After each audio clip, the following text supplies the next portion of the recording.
Good evening everyone, मैं doctor Swati Sharma English सूत्रा में आप सभी का स्वागत करती हूँ। और आज मैं आप लोगों के लिए लेकर आई हूँ मेटाफिजिकल पोएट्स।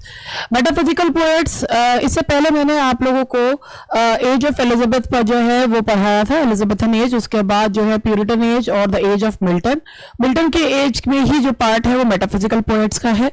तो मेटाफिजिकल पोएट्स का वाला पार्ट जो है वो पढ़ाना, 7वीं सेंचुरी के ही पोएट्स हैं ये। और बहुत ही इंपॉर्टेंट टर्म है कौन से मेटाफिजिकल पोएट्स होते हैं ये, और मेटाफिजिकल का क्या मतलब है, कंसीट्स क्या होती हैं, ये सारी चीजें मैं आप लोगों को इसमें बताऊंगी। और आज ये पूरा डिटेल्ड है मेटाफिजिकल पोएट्स, फिर इस पर बेस्ड क्वेश्चंस जो हैं वो आपको नेक्स्ट क्लास में कराऊंगी। तो चलिए इसके साथ ही अब हम लोग स्टार्ट करते हैं हमारी लिटरेचर की ज्ञानशाला।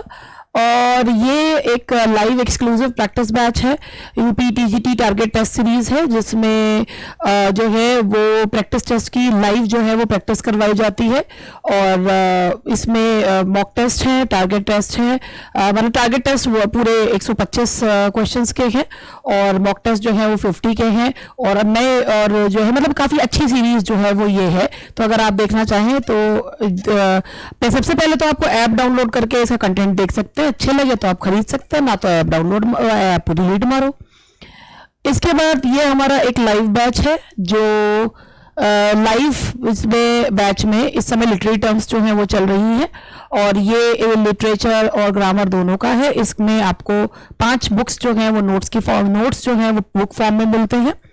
इसके साथ हमारा ये जो है वीडियो बैच है टीजीटी का और पीजीटी का, टीजीटी यूपी टीजीटी का, यूपी पीजीटी का। और जो है इसमें DSSS भी टीजीटी पीजीटी का है। और इसके अलावा ग्रामर का बैच है। और अभी हम कुछ दिनों में सिर्फ पीजीटी का जो है वो एक उसको राइटर्स को अलग कर रहे हैं। जैसे जिन लोगों को केवल लिटरेचर का ही पार्ट चाहिए होता है तो वो भी हम लोग इसको अलग कर रहे हैं पीजीटी का, कि ग्रामर नहीं चाहिए या टीजीटी वाला पार्ट नहीं चाहिए तो वो भी हम अलग कर रहे हैं। चलिए अब इसके साथ ही हम शुरू करते हैं।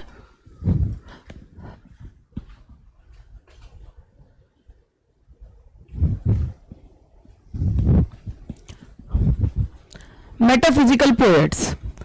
मेटाफिजिकल पोएट्स जो है ये आप लोगों को मेटाफिजिकल पोएट्स के बारे में बताऊं कि ये मेटाफिजिकल पोएट्स का मतलब आखिर है क्या। मेटाफिजिकल जो वर्ड है, मेटाफिजिकल सबसे पहले सुनने में बड़ा कॉम्प्लेक्स सा लगता है। तो वर्ड मेटाफिजिकल में साउंड कॉम्प्लेक्स एट फर्स्ट। पहली बार देखा जा सकता है अरे मेटाफिजिकल इसका क्या मतलब होगा। मेटा मीन्स होता है परे और फिजिकल का मतलब होता है शारीरिक, यानी कि शारीरिक चीजों के परे, बियॉन्ड फिजिकल थिंग्स। तो ये जो है बट अगर इसको तोड़ते हैं तो ये बहुत सिंपल है। With in poetry the metaphysical centres around the exploration of abstract ideas and philosophical concepts. With in poetry के अंदर जो metaphysical centres around the exploration. अब पोइट्री में मेटाफिजिकल का क्या मतलब होता है? एक एब्स्ट्रैक्ट आइडियाज, एक अमूर्त चीजों को पोइट्री में ढूंढना, एंड फिलोसॉफिकल कॉन्सेप्ट्स, जो चीज चलती आ रही है वो नहीं, फिलोसॉफिकल कॉन्सेप्ट्स को, दार्शनिक कॉन्सेप्ट को देखना। मेटा का मतलब होता है बियॉन्ड, परे, एंड फिजिकल का मतलब होता है फिजिकल वर्ल्ड, यानी कि शारीरिक वर्ल्ड। तो metaphysics means beyond the world. Metaphysical का मतलब होता है जो हमें दिख रहा है उससे परे, यानी कि जो वर्ल्ड हमें दिख रहा है उस वर्ल्ड के परे। द टर्म अब ये तो हुआ कि मेटाफिजिकल का क्या मतलब हुआ कि मेटा मीन्स होता है बियॉन्ड एंड फिजिकल मतलब होता है जो वर्ल्ड दिख रहा है। तो जो एग्जिस्टिंग वर्ल्ड है, तो एग्जिस्टिंग वर्ल्ड के परे, यानी कि beyond this world, something apart from this world.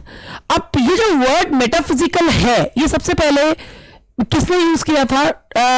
Doctor Samuel Johnson के द्वारा 18वीं सेंचुरी में उन्होंने कैटेगराइज करा था एक लूज कलेक्शन ऑफ, उन्होंने कहा ये डेरोगेटरी टर्म के तौर पे उन्होंने यूज किया था। उन्होंने कहा 17वीं सेंचुरी में पोएट्स आए थे दैट शेयर्ड सिमिलर कैरेक्टरिस्टिक्स, कि जो एक जैसी सी कैरेक्टरिस्टिक शेयर करते थे। मेटाफिजिकल पोएट्स वर दस नेवर एन ऑफिशियल ग्रुप। वो कभी एक ऑफिशियल ग्रुप नहीं था। कुछ पोएट्स को जिनकी लिखने की शैली एक सी थी उन लोगों को मान लिया गया था कि ये मेटाफिजिकल पोएट्स हैं। Metaphysical poetry is a style of poetry. Metaphysical एक वो स्टाइल ऑफ पोइट्री है जो 17वीं सेंचुरी इंग्लैंड में फला फूला, कैरेक्टराइज्ड बाय जो है वो इट्स यूज ऑफ कॉम्प्लेक्स। भाई मेटाफर जो ऐसे होते थे इतने दुरूह होते थे, समझना ही बड़ा भारी होता था। एंड इंटेलेक्चुअल और फिलोसफिकल कॉन्सेप्ट्स हुआ करते थे।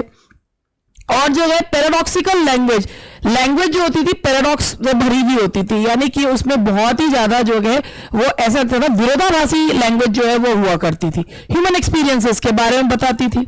Defining features of the group included, इसके अलावा इसमें वर्ड प्ले, पन हुआ करता था, विट था, and exploration of the relationship between physical form, और ये क्या करते थे कि जो फिजिकल फॉर्म है और उसको और एब्स्ट्रैक्ट फॉर्म को मिलाने की कोशिश करते थे। Metaphysical poetry often explore themes related, ये जो मेटाफिजिकल पोएट्स थे ये रिलीजन पे लिखते थे, मोरालिटी पे लिखते थे, एंड लव पर जो है वो लिखा करते थे। Metaphysical poetry is also known for its highly intellectual and imaginative, इस समय के जो ये कवि थे वो बहुत इंटेलेक्चुअल थे, बुद्धिजीवी थे, उनकी जो इमेजिनेशन थी बड़ी वाइल्ड इमेजिनेशन थी, and for its use of metaphysical conceit, इसके अलावा ये लोग कंसीट यूज किया करते थे। अगर हम कंसीट समझेंगे, कंसीट का क्या मतलब होता है, कंसीट मतलब एक ऐसी जो सिमिलीज होती हैं वो फार फैचर्ड इमेजेस को कहा जाता है, ऐसी इमेजेस जो बहुत ही फार फैचर्ड हो उन्हें कंसीट कहा जाता है। और ये जो है ये कनेक्ट मतलब अनरिलेटेड थिंग्स को जोड़ दिया करते थे। द मोस्ट इंपॉर्टेंट, अब मेटाफिजिकल पोएट का जो लीडर कहा जाता है, जो सबसे इंपॉर्टेंट कवि कहा जाता है, वो कौन है? John Donne. और जॉन डन ने भी, अब आपको मैं कुछ पोएम्स के माध्यम से मेटाफिजिकल पोइट्री के बारे में बताऊंगी। डन ने अपनी पोएम्स हैं जैसे the flea, a valediction forbidding mourning, the sun rising, canonization, तो इसमें जो है डिफाइनिंग ये पोएम्स जो है मेटाफिजिकल जॉनरा को पूरी तरीके से बताती है कि क्या मेटाफिजिकल चीजें होती हैं। मेटाफिजिकल पोएट्स जो सेम डन जैसी ही कैरेक्टरिस्टिक्स को शेयर करते हैं वो है हेनरी वॉगन, एंड्रयू मार्वेल, ये वही एंड्रयू मार्वेल हैं जो मिल्टन के साथ थे, and George Herbert. Samuel Johnson, who was the first to create the label of metaphysical poet, अब डॉक्टर सैमुअल जॉनसन के बारे में बताया जा रहा है, ये बीच में एडिशनल पॉइंट्स हैं। डॉक्टर सैमुअल जॉनसन जिन्होंने मेटाफिजिकल पोएट्स को टर्म दी, वो एक English play right, essayist, writer, poet, critic थे, जिन्होंने इंग्लिश डिक्शनरी को भी 18th सेंचुरी में जो है उन्होंने कंपाइल करा है।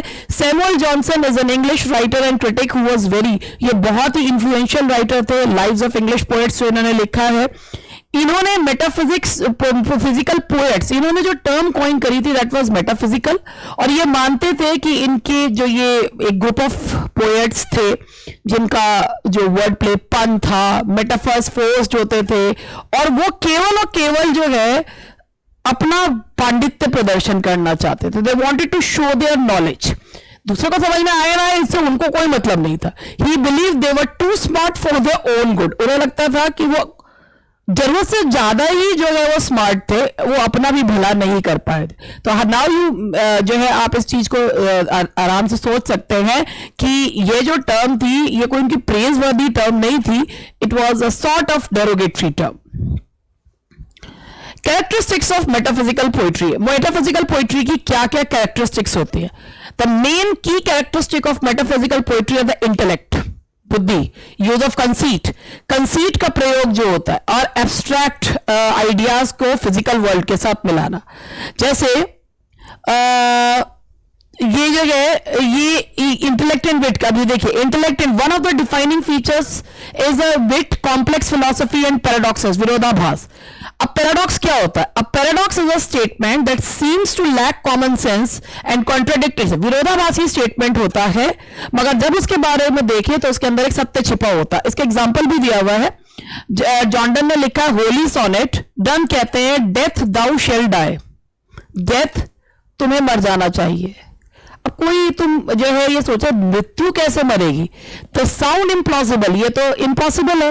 How can death die, death कैसे मर सकती है? But when you think about it though, when someone dies the thoughts and fears they had about death die with them. लेकिन अगर आप इसे ध्यान से सोचे तो जब किसी की मृत्यु होती है तो उसकी मृत्यु से संबंधित जो विचार होते हैं वो भी खत्म हो जाते हैं।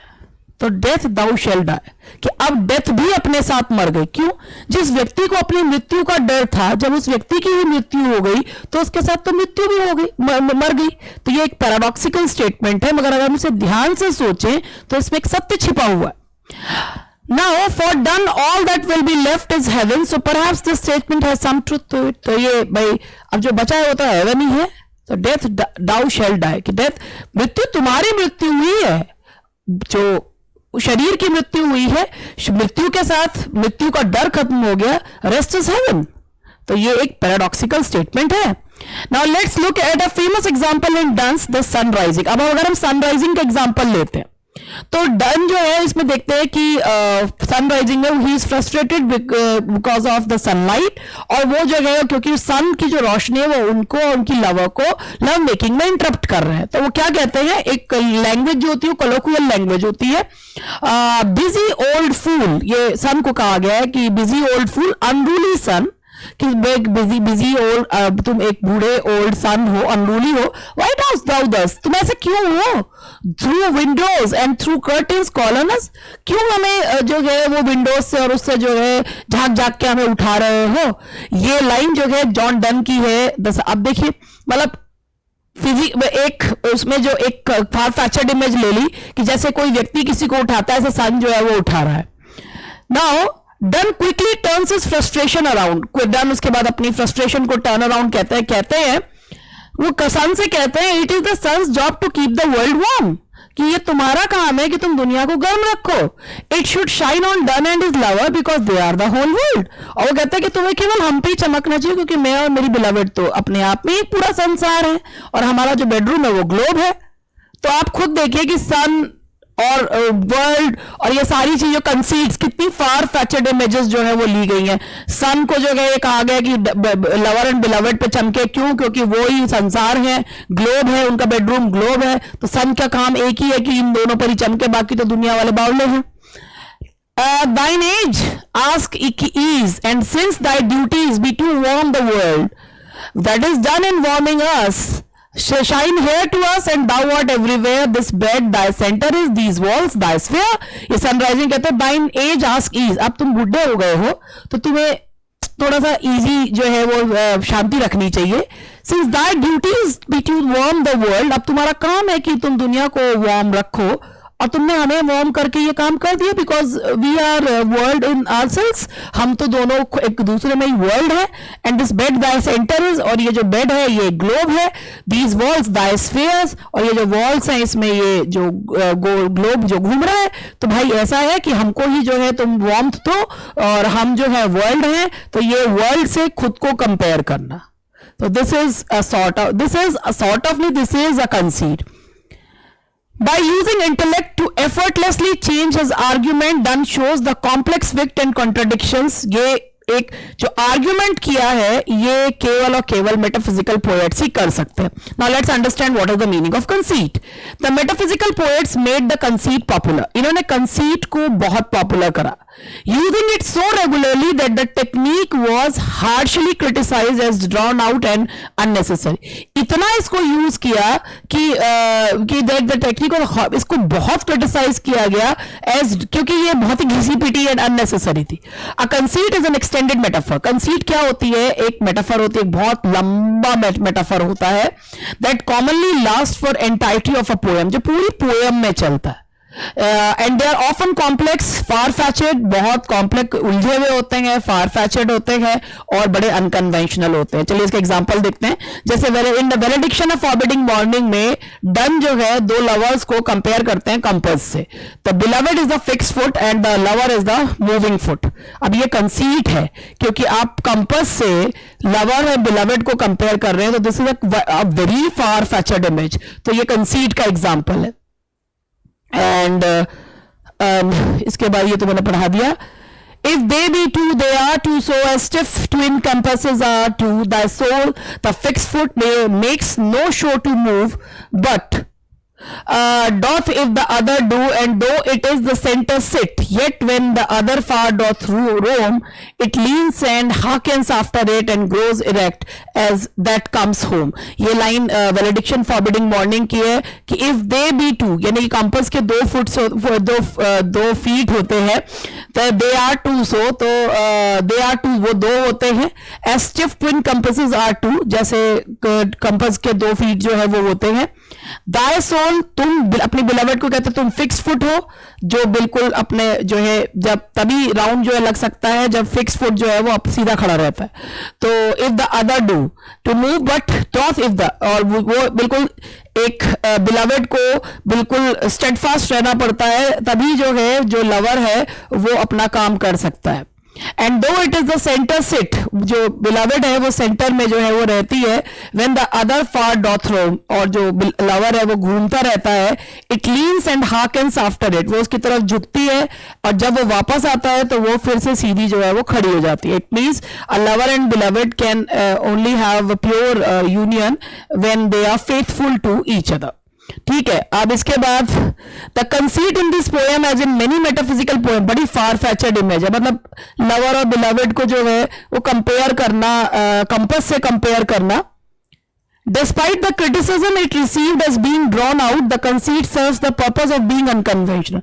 माना कि इसे घिसा पे, इसको ये माना कि बड़ी अजीब सी कंसीट है, मगर ये बड़ी अनकन्वेंशनल सी है, और ये जो है फोर्सिंग देम, और वो इस पोएम में जो कॉम्प्लेक्स क्वेश्चन पूछे गए हैं उसको लोगों को जो है सोचने पे मजबूर करती है। Abstract ideas versus the physical world. अब इसके बाद इसमें एब्स्ट्रैक्ट आइडियाज जो हैं वो होते हैं, की कैरेक्टरिस्टिक्स क्या है मेटाफिजिकल पोइट्री के, जो प्लेराइट है वो इमोशनल वर्ल्ड और फिजिकल वर्ल्ड इंटरकनेक्टेड रहते हैं। अनयूजुअल से कंपैरिजंस जो हैं वो पोएट्स करते हैं, जैसे एंड्रू मार्वेल की पोएम है the definition of love. Marvell जो है वो कहते हैं that the lovers can truly meet, वो कहते हैं बिल्कुल मतलब फिजिकल वर्ल्ड को जो है एब्स्ट्रैक्ट से मिला देते हैं।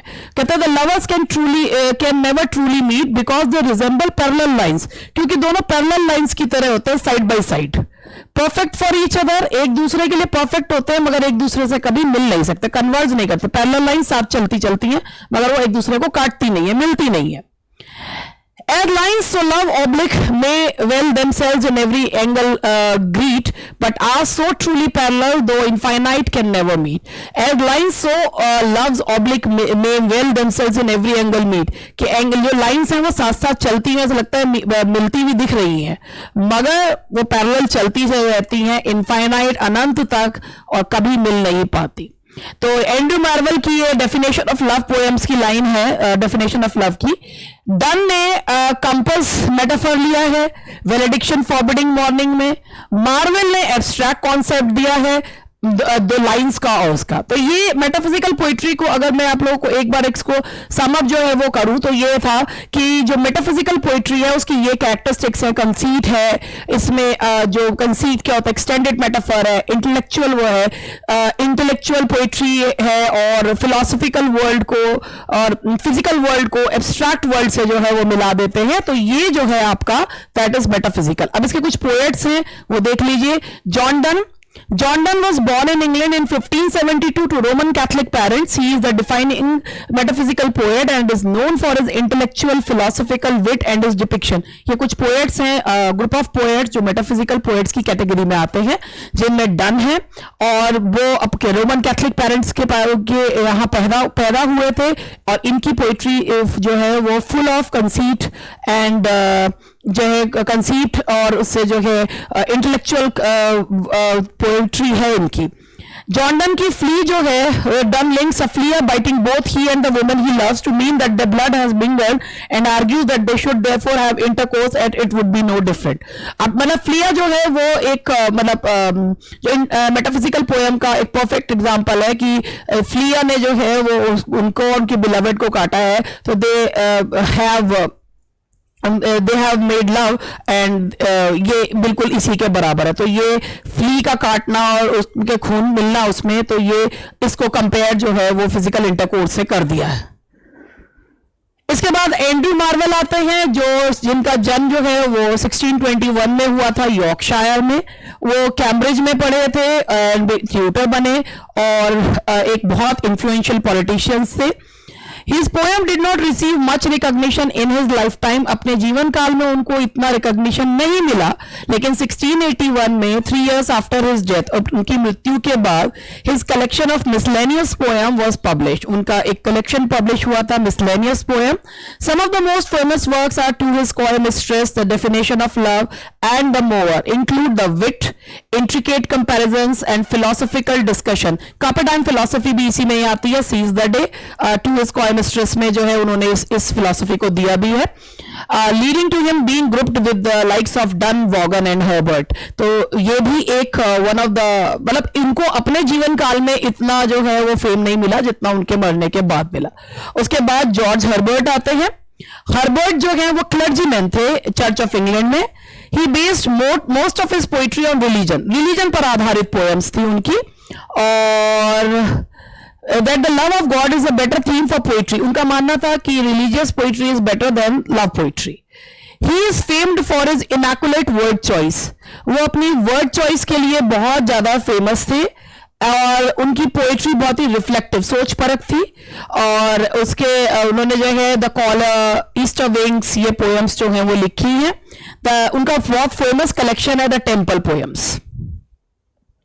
इसके बाद बात करते हैं हेनरी वॉगन की.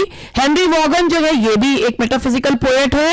ये लॉयर बनने के लिए ट्रेंड हुए थे और after being inspired by the work of George Herbert से ये काफी प्रभावित हुए थे and produced his most famous works of religious poetry. Like many metaphysical poets, Vaughan work includes clever use of, इनके में भी मेटाफर हमें देखने को मिलता है. alliteration. अब ये alliteration क्या होता है? Alliteration occurs when two or more words next to close to each other share the same starting. जब same letter जो है वो repeat होता है उसे alliteration जो है वो कहा जाता है.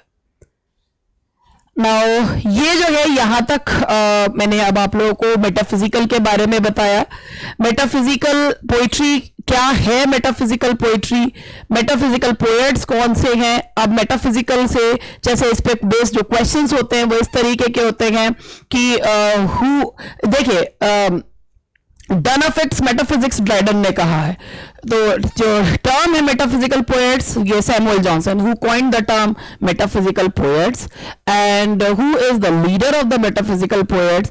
What is which of the following statements about conceit is incorrect? तो ये सारे जो मतलब ये कुछ 2-3 क्वेश्चंस मैं आप लोगों को बता रही हूँ जिसमें जो पूछे जा सकते हैं. तो आप ध्यान से सुनेंगे तो ये लेक्चर आप लोगों के लिए बहुत बेनिफिशियल रहेगा.